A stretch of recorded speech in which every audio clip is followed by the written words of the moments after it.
So next topic coming to after state of Hormuz. ఇప్పుడు LPG, after LPG Iran bomb చేసిన place gas tankers పైన, gas places ఏవైతే ఉన్నాయో main యుఏఈలో gas production places పైన target చేసింది ఇప్పుడు. సో ఆ ఏవైతే ఎఫెక్ట్ అయిన గ్యాస్ ట్యాంకర్స్ ఉన్నాయో అవి మేజర్ ఇంపాక్ట్ ఇస్తాయి అనమాట. అక్కడ నుంచే మేజర్ గ్యాస్ ప్రొడక్షన్ అయితే ఈ మేజర్ గ్యాస్ ప్రొడక్షన్ నుంచి మనకి హీలియం తయారవుతుంది. So it will indirectly effect AI industries ఏవైతే సెమీ కండక్టర్స్ తయారు చేస్తాయి. ఇప్పుడు ఏఐ నడవడానికి సెమీ కండక్టర్స్ కావాలి. సో సెమీ కండక్టర్స్ తయారు చేయడానికి హీలియం పక్కా కావాలి. సో ఇప్పుడు యుఎస్ మళ్ళీ అవసరం లేని వార్ స్టార్ట్ చేసింది, యుఎస్ ఇజ్రాయెల్ కలిసి. సో మెయిన్గా అసలు ఇరాన్ తప్పు లేకపోయినా మళ్ళా యాక్చువల్ మేజర్ గ్లోబల్ ఇంపాక్ట్ అయింది ఎక్కడంటే ఇజ్రాయెల్ మెయిన్ ఇరాన్ ఇంకా ఖతర్ కలిసి ఆపరేట్ చేసే గ్యాస్ మెయిన్ కాంప్లెక్స్ ఏదైతే ఉందో దాన్ని రాస్ లఫాన్ అంటారు.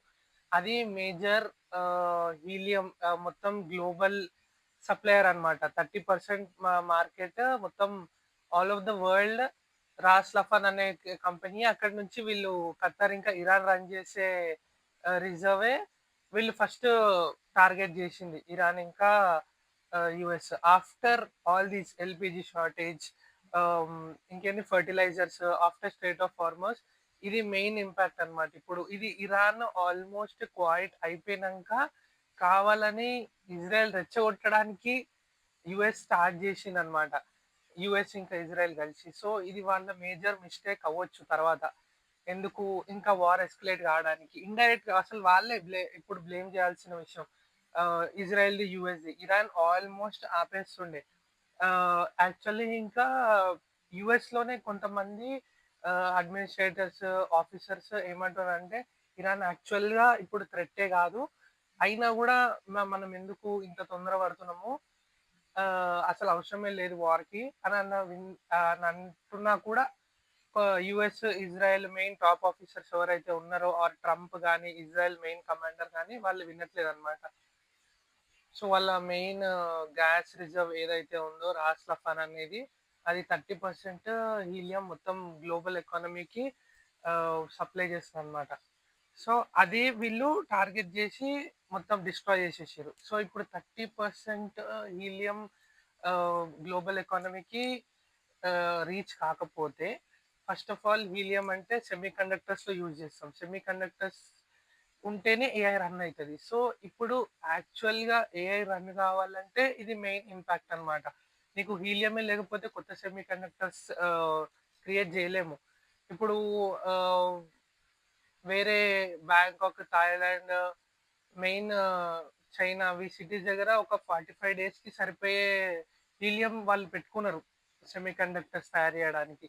కానీ అవి 30% గ్లోబల్ రీచ్ ఆగిపోయింది, వీళ్ళకి సప్లయర్ ఆగిపోయింది, మెయిన్ ఖతార్, ఇరాన్కి ఇట్లా డ్యామేజ్ అయింది కాబట్టి చాలా ఇంపాక్ట్ పడుతుంది. ఇప్పుడు ఆగిపోయిన తర్వాతైనా చాలా ఎక్కువ ఇంపాక్ట్ పడుతుంది. సో అది ఇండైరెక్ట్గా ఏఐ ఈ ఇంకా టైం పడుతుంది ఫుల్ స్కేల్ వార్ కావడానికి. ఎందుకంటే యుఎస్ ఇప్పుడే జస్ట్ సపోర్ట్ ఇస్తుంది అంతే.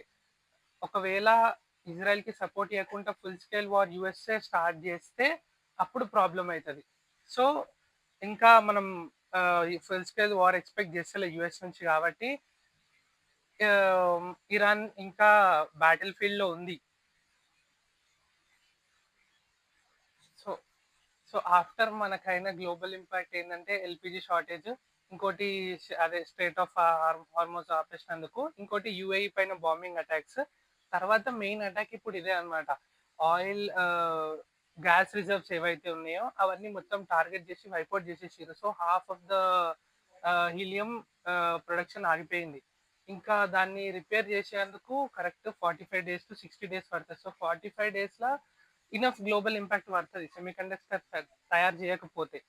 ఓన్లీ తైవాన్ దగ్గర ఉంది ఇప్పుడు ఆ టెక్నాలజీ. వాళ్ళు ఒక 45 days, ఒక చెప్పలేం ఎన్ని డేస్ సర్వైవ్ అవుతారు హీలియం లేకపోతే. ఎందుకంటే హీలియం రావాల్సింది మళ్ళీ ఇరాన్ నుంచే. సో, ఇండైరెక్ట్ చాలా గ్లోబల్ ఎఫెక్ట్ పడతది. అది ఇప్పుడు యాక్చువల్‌గా మొన్న జరిగిన విషయం. ఇప్పటికైతే సైలెంటే ఉంది. ఆ తర్వాత గ్లోబల్ ఇంపాక్ట్ కానీ ఇరాన్ ఈ బ్లో తర్వాత క్వైట్‌గా ఉండదు. పక్కా మళ్ళీ రిటాలియేట్ జేస్తారు. వాళ్ళ ఇంకో పెద్ద ప్లాన్‌తోనే వస్తారు.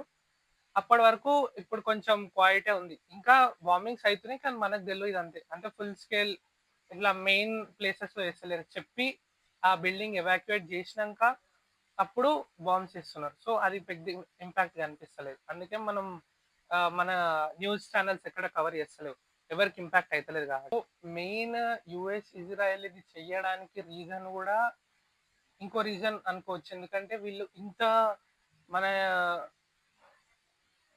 ఇట్లా గ్యాస్ రిజర్వ్స్‌ని ప్రొడక్షన్ ఆపిపిచ్చేసి సెమీకండక్టర్స్ పెరిగినా, ఏఐ షార్టేజ్ వచ్చినా ఇండైరెక్ట్‌గా చాలా ప్రైజెస్ పెరుగుతాయి. సో, ఇందులో ప్రాఫిట్ అయ్యేది యూఎస్ఏ మళ్ళీ.